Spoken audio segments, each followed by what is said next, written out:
This might be the most underrated lens for solo creators.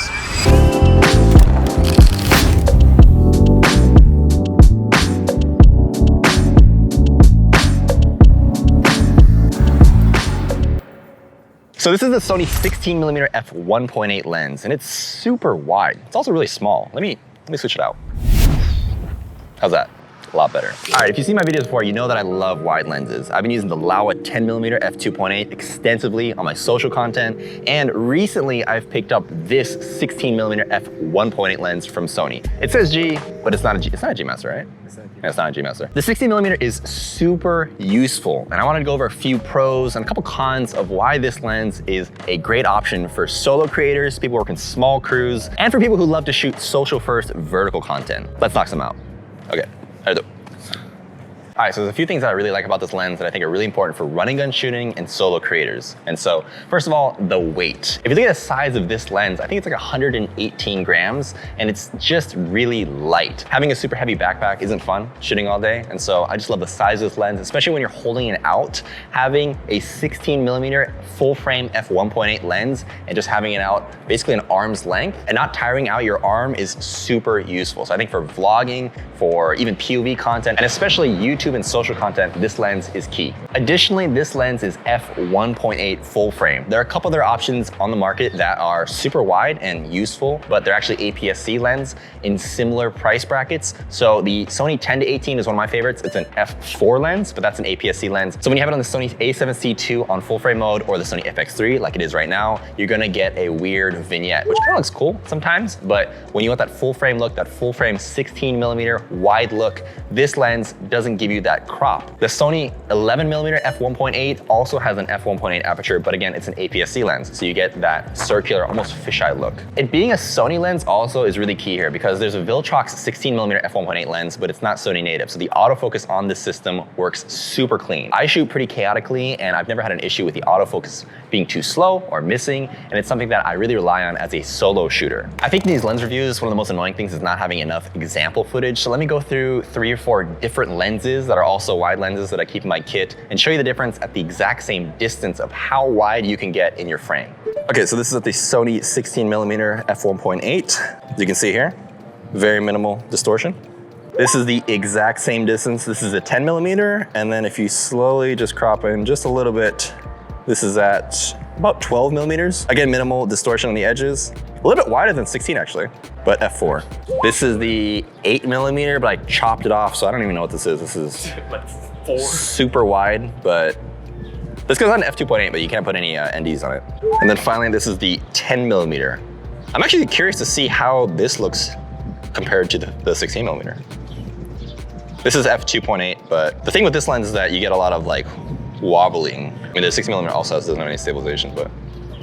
Is it camera wobbling or piece Oh my wobbling? God, I need a regular, this guy, bro, this guy, jeez. Best model ever.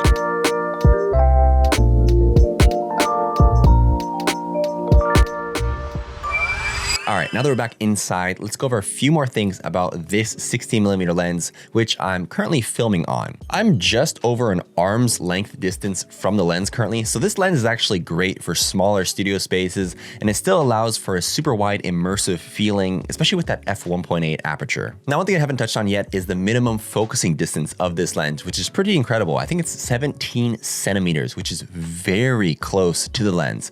This is key, especially with the f1.8 aperture, to create depth and really isolate your subject, which is great for product videography, for getting almost close macro style shots, and it really adds a level of versatility in the types of shots that you can create with this lens. In terms of build quality, this lens feels pretty nice. It feels premium at 118 grams. It's super light, so that's perfect for one-handed vlogging, for solo trips when you're just going out with 1 or 2 lenses, and the overall weight and size really makes a difference and is apparent when you compare it to other lenses on the market. Let me real quickly give you a comparison between 3 of the lenses that I use very often. This is the 16mm compared to the 24mm f1.4 G Master. I love the 24mm lens, and this G Master is one of my main lenses I use for A-roll. Comparatively, you can tell the 16mm is a little bit smaller and it feels a lot lighter than this lens. Up against the Laowa 10mm f2.8 autofocus lens, again, the 16mm is a bit smaller, it feels lighter, and it fits a much smaller bag. So between the 10mm and the 16mm, again, you're gonna get much wider obviously on the 10mm,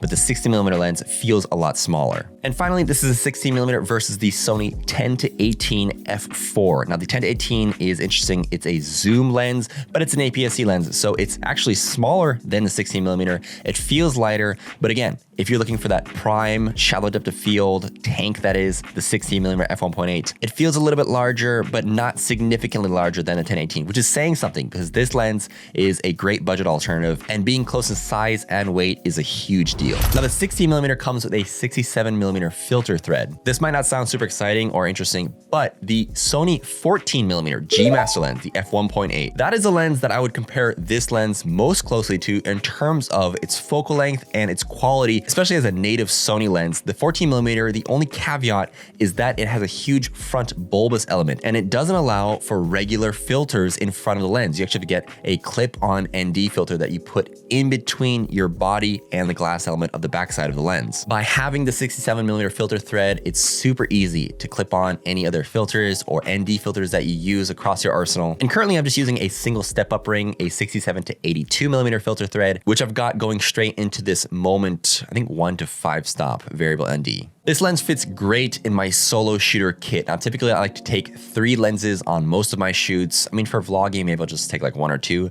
but for social content or interactive content, I like to take a super wide lens, a medium lens, and a zoom or a tighter focal length. So in my kit, I can see the 16mm being my go-to lens for the ultra wide option, that paired with the Sony G Master 24mm f1.4 lens for a medium shot. You could switch that out with the 35mm f1.4 G Master, one of those 2 options for that medium shot. And then finally, probably a 50mm or a 70-200 as your zoom option. Something along the lines of those 3 lenses are what I usually have in my bag in terms of lens choices. So who's this lens for? I think this lens is actually perfect for the solo creator or the YouTube creator. The super wide focal length of 16mm with minimal distortion paired with the f1.8 aperture allows for a really cinematic feeling image, but also having that minimal focusing distance with the size and weight all factored in makes this lens honestly just a great choice to have in your bag. It's something you can just toss in without much thought, and especially for social content. When you want to get those interactive shots, get up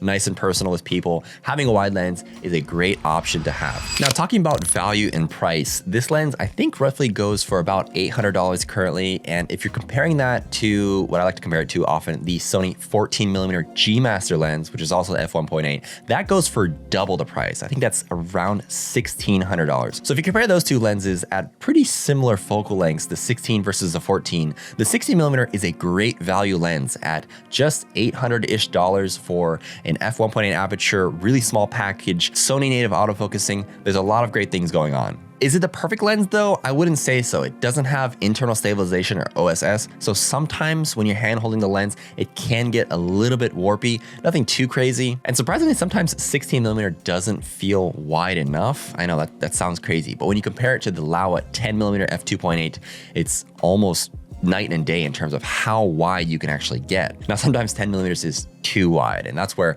the 16mm with the f1.8 really is just a great sweet spot, especially for vlogging and just social content. From Sony, I'd love to see a 14 or 12mm f1.8 lens with the ability for front NDs, that 67mm filter thread. That would be like my ideal lens. I mean, even honestly, a 10mm full frame from Sony would be amazing. But yeah, that was an overview and my thoughts on the Sony 16mm f1.8 lens. If you have any questions on this lens or any recommendations on other wide lenses I should check out, please leave them in the comments below. Please like, subscribe, and if you're interested in my LUTs, my presets, please check out my store. It'll be linked down below in the description. I've got a ton of great assets available for you, and it's a great help to this channel. Thanks again for watching to the very end, and I'll see you guys in the next one.